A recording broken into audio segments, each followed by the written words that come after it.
नमस्कार दोस्तों, मैं हूं अनुराग और आप सभी का स्वागत करता हूं डिफेंस स्क्वायर के यूट्यूब चैनल पे।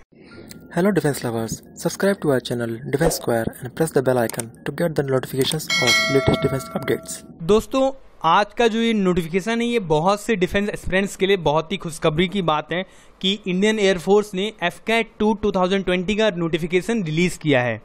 और ये जो नोटिफिकेशन ये है फ्लाइंग ब्रांच, साथ ही साथ ग्राउंड ड्यूटी में technical and non technical branches के लिए और एनसीसी स्पेशल एंट्री के लिए भी। और ये जो नोटिफिकेशन है दोस्तों, ये कोर्स जो कमेंस होगा जुलाई 2021 में AFA में, उसके लिए कोर्स है। और अगर हम बात करें इस नोटिफिकेशन में डेट ऑफ सबमिशन जो ऑनलाइन एप्लीकेशन की है वो स्टार्ट हो रहा है 15 जून 2020 से। और एक और डेट जो हमें ध्यान रखनी है वो है जो ये फॉर्म की आखिरी डेट वो है 14 जुलाई 2020। तो जो भी डिफेंस एस्पिरेंट जो अभी तक इंतजार कर रहे थे इस कोरोना की वजह से कि उनके जो भी एग्जाम है प्लस SSB डेट है वो कब होंगी, कैसा होगा और क्या डिफिकल्टी लेवल होगा, क्या क्या चीज़ें हैं, काफ़ी सारी मिथ हैं जो लोगों के मन में है जो डिफेंस एस्पिरेंट्स हैं, पर्टिकुलरली जो ये FCAT और CDS और NDA के एग्ज़ाम देते हैं।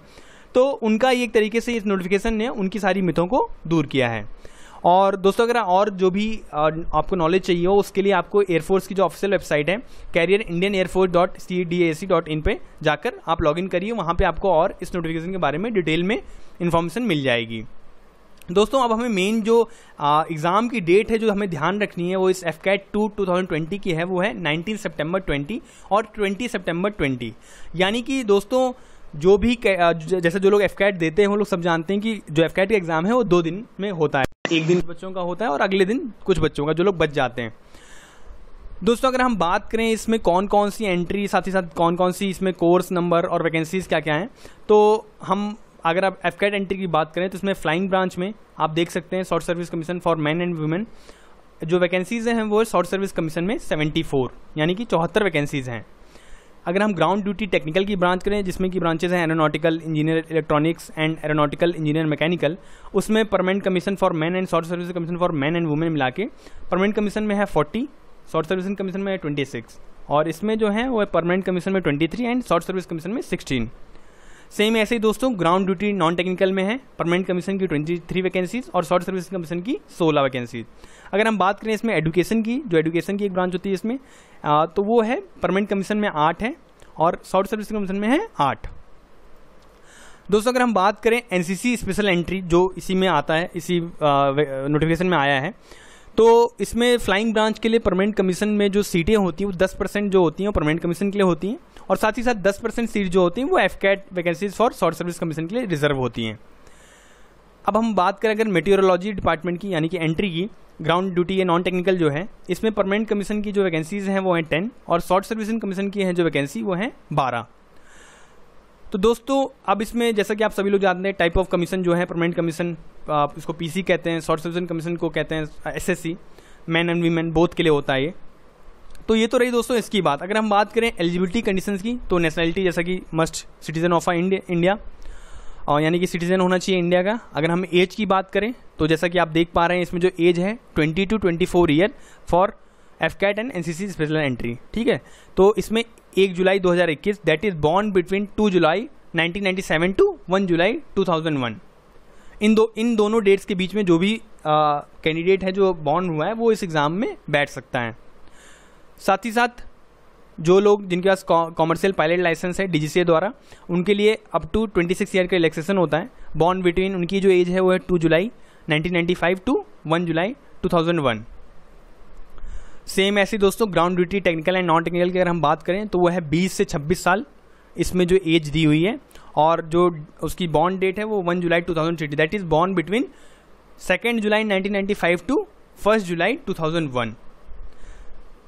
सेम ऐसे दोस्तों अगर हम बात करें मैरिटल स्टेटस की तो candidate below 25 years of age must be unmarried at the time of commencement of course, यानी कि जो भी कैंडिडेट 25 साल के कम के हैं अगर वो इसमें जो ये नोटिफिकेशन है इसमें जब एग्जाम देंगे तो वो अनमैरिड होनी चाहिए। और widows, widower and divorcees with और without encumbrances below 25 years of age are also not eligible. तो ये तो रही दोस्तों इसकी बात। साथ ही साथ और जो डिटेल में जो इसका नोटिफिकेशन है वो आप सभी लोग इसकी वेबसाइट पे जाके एयरफोर्स की जाके और इस नोटिफिकेशन को आप डाउनलोड करके देख सकते हैं। अगर हम बात करें इसमें एजुकेशन क्वालिफिकेशन की तो फ्लाइंग ब्रांच में जो एजुकेशन क्वालिफिकेशन मांगा गया है वो है candidate should have mandatorily pass with a minimum of 50% marks in each math and physics at 10+2 level. यानी कि 12th में जो भी कैंडिडेट है उसके 50% मार्क्स मैथ और फिजिक्स में होने चाहिए। मतलब किसी का उससे ज़्यादा है तो बहुत अच्छी बात है, लेकिन अगर उससे कम है 50% से दोनों में अलग अलग, यानी कि मैथ में भी 50% होनी चाहिए और फिजिक्स में भी 50% होनी चाहिए। उससे जिनके कम है वो लोग ये फ्लाइंग ब्रांच के लिए अप्लाई नहीं कर सकते हैं। अगर हम बात करें graduation with minimum 3 years degree course in any discipline from a recognised university with a minimum of 60% marks और इक्विवेलेंट, जो इसकी दूसरी कंडीशन है। साथ ही साथ अगर किसी ने BE या BTech कर रखा है 4 year course from a recognised university with a minimum of 60% marks और इक्विवेलेंट, और candidate who have clear section A and B examination of associate membership of institution of engineer India और aeronautical society of India from a recognised university with a minimum of 60% marks और equivalent. तो ये सभी लोग जिनका ये education qualification है वो फ्लाइंग ब्रांच के लिए अप्लाई कर सकते हैं। सेम दोस्तों अगर हम ग्राउंड ड्यूटी टेक्निकल की बात करें तो उसमें एरोनॉटिकल इंजीनियर की इसमें है 50% मार्क्स होने चाहिए फिजिक्स और मैथमेटिक्स एट 10+2 लेवल, प्लस जो भी उससे रिलेटेड डिग्री है उसके बारे में। तो इसके बारे में मैं डिटेल में नहीं जाऊँगा, ये बहुत ही लंबा चौड़ा है और वीडियो लंबा हो जाएगा, तो एक क्रिस्प नॉलेज मैं आपको इस वीडियो के थ्रू देना चाहता हूँ। सेम ऐसे ही अलग अलग जो इसमें एरोनॉटिकल इंजीनियर के हैं 50% marks in physics and mathematics. और आगे हम बात करेंगे ground duty non technical branches की, तो उसमें एडमिनिस्ट्रेशन की अगर हम बात करें तो कैंडिडेट को 10+2 पास होना चाहिए, साथ ही साथ ग्रेजुएट डिग्री होनी चाहिए, minimum 3 years degree course in any discipline from a recognised university with a minimum of 60% marks और इक्विवेलेंट और clear section A and B examination of associate membership of institution of engineers. यानी कि दोस्तों जो इसमें ground duty non technical में जो branch है उसमें जो एजुकेशन क्वालिफिकेशन है एडमिनिस्ट्रेशन पोस्ट के लिए, उसमें आपको जो भी अभ्यर्थी है उसको 10+2 पास होना चाहिए, साथ ही साथ ग्रेजुएशन डिग्री होनी चाहिए, मिनिमम 3 year, अगर आप बीटेक कर रखे हैं तो 4 year होगा, तो वो होना चाहिए, प्लस आपके 60% मार्क्स होने चाहिए।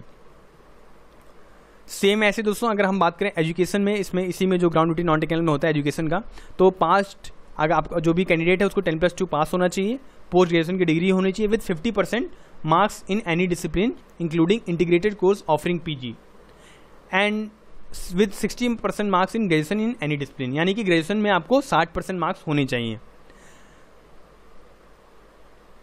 तो दोस्तों ये तो रही इस पूरे पर्टिकुलर नोटिफिकेशन के बारे में बात। ये एक बहुत लंबा चौड़ा नोटिफिकेशन है, तो दोस्तों बेसिकली जो लोग FCAT दे रहे हैं उनको तो इस बारे में पूरी जानकारी होती ही है।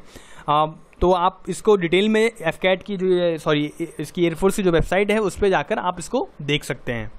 और दोस्तों जो लोग इस चैनल पे नए हैं उस चैनल को सब्सक्राइब करें, लाइक करें, शेयर करें, साथ ही साथ कमेंट करें।